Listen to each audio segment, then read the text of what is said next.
The West more or less gave up on the idea that criminality can be successfully civilized out of the people. They gave up on the idea of refining the morals and ethics of the population. And why not? Why wouldn't they do that? There's more money in them being criminals. There's more money in the people being immoral. Criminal justice system in the United States generates more money than the GDP of 133 different countries. You know, private for-profit prisons make hundreds of millions of dollars a year. Local, state, and federal governments rake in about $50 billion a year just in fines and penalties, criminal fines and penalties. And of course, it's not just that. Promoting sexual immorality is an even bigger business. You know that treating STDs, sexually transmitted diseases, is a $40 billion market globally, with the Western countries, the US and Europe, particularly and specifically, leading the demand. And obviously, it's a growing market. It's expected to grow.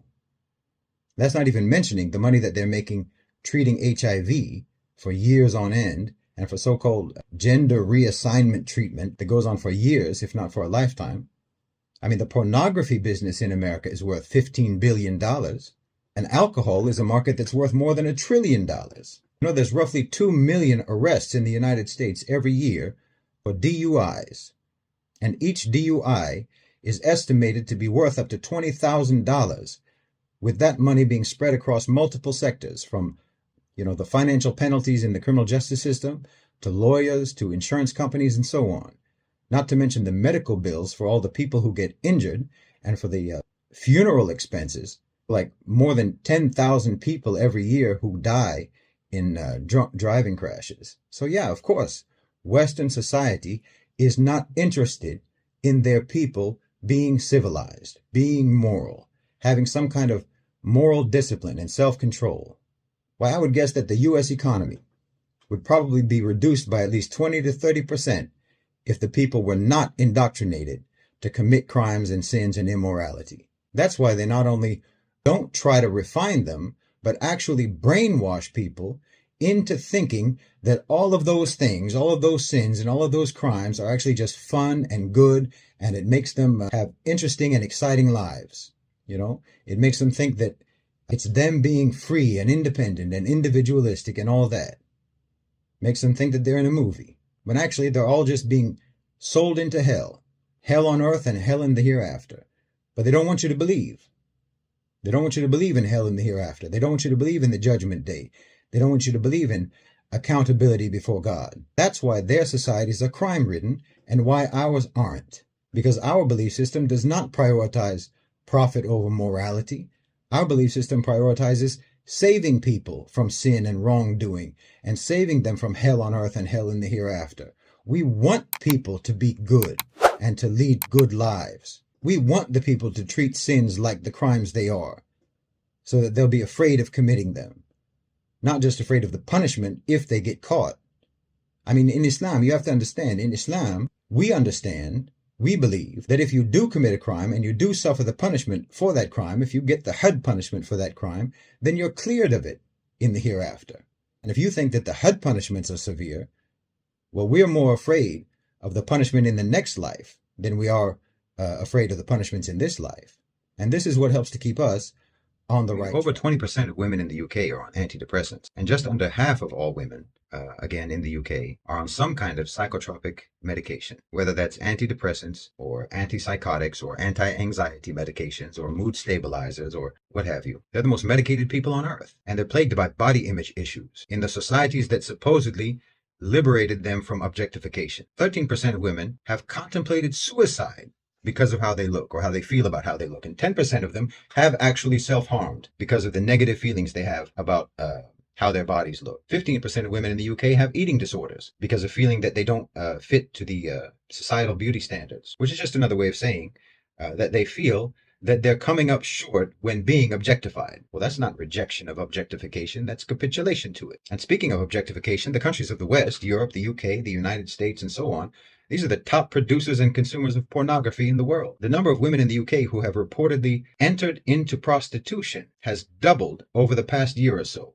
since the cost of living crisis has hit Europe because of the Ukraine war and the sanctions against Russia. Put that in perspective. The median income of the poorest people in the UK is roughly 15,000 sterling pounds per year. The median income in Malaysia is 2,000 pounds less than that. But supposedly, being so poor as to earn 2,000 pounds more than the average Malaysian is enough to drive women in the UK into prostitution. And Malaysia is not an impoverished nation. And this is the average, the median income for the whole country, not for the poorest segment of the country. But in your society, the economic system apparently requires women to rent their bodies out to men for sex in order to be free, independent, liberated women financially. No, you can't cope with modernity. You can't cope. And that's to say nothing of other areas, other areas in the society, like how so many of you drink and do drugs on a regular basis. I mean, you literally have to dull your minds, impair your judgment just to cope with life. You can't even have fun unless you get drunk.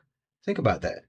How miserable do you have to be that you can't even enjoy your free time, your leisure time in your right mind? And look at the looting that's going on in broad daylight in the United States. Outlets are closing all across the country just because they're getting robbed blind on a regular basis by mobs of people. You have a homelessness epidemic, you have an opioid epidemic, Sweden is going to bring the army in to fight criminal gangs. Your societies are unstable. You are internally, deeply, socially, psychologically, mentally, and emotionally unequipped to deal with modernity, to deal with the modern world, with so-called liberalism. Your societies, your character is incompatible with the belief system that you claim. I mean, if the West created the modern world, nevertheless, they find themselves foreigners in it. Because liberty and freedom just become chaos and mayhem without moral grounding. Without moral grounding, it doesn't matter how nice your infrastructure is or how advanced your technology is. You'll still behave like a savage. You're a caveman at the opera. And without moral grounding, without moral maturity, liberty and freedom is just license. It turns your cities into a wilderness. It turns your life into a wilderness. But that's because most of these concepts, most of the so-called Enlightenment concepts, you ripped off from the Muslims. But you didn't take the religion, you didn't take the religion that provides the necessary framework for any of these concepts to actually work and make sense. It's like you ripped pages out of a book, but you didn't take the book. So the story is disorderly, it's unorganized, it's not coherent. It's all out of order. John Locke, Montesquieu, Voltaire, Thomas Jefferson, all of them took inspiration from Islamic civilization. Because of course they did. Where else are you going to look for inspiration? It was the most sophisticated, the most advanced, the most well-managed, well-organized, the most moral, and the most ethical civilization in human history. Of course you're going to look to them. I mean, you couldn't even look to your beloved Greek philosophers if it hadn't been for us. You left them in the dustbin of history. And whatever you have read from them, and whatever you read from them now, it has first passed through Muslim understanding and interpretation before it ever reached you. What you call modernity is just a deformed, maladapted, inferior version of the civilization that we had centuries before the Enlightenment. The difference being that ours worked, ours was coherent, ours could be understood and practiced.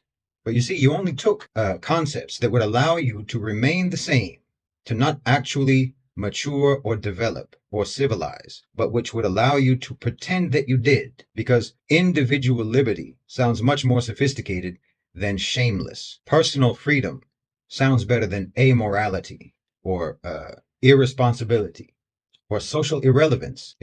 The free market sounds much more noble than the feudal system.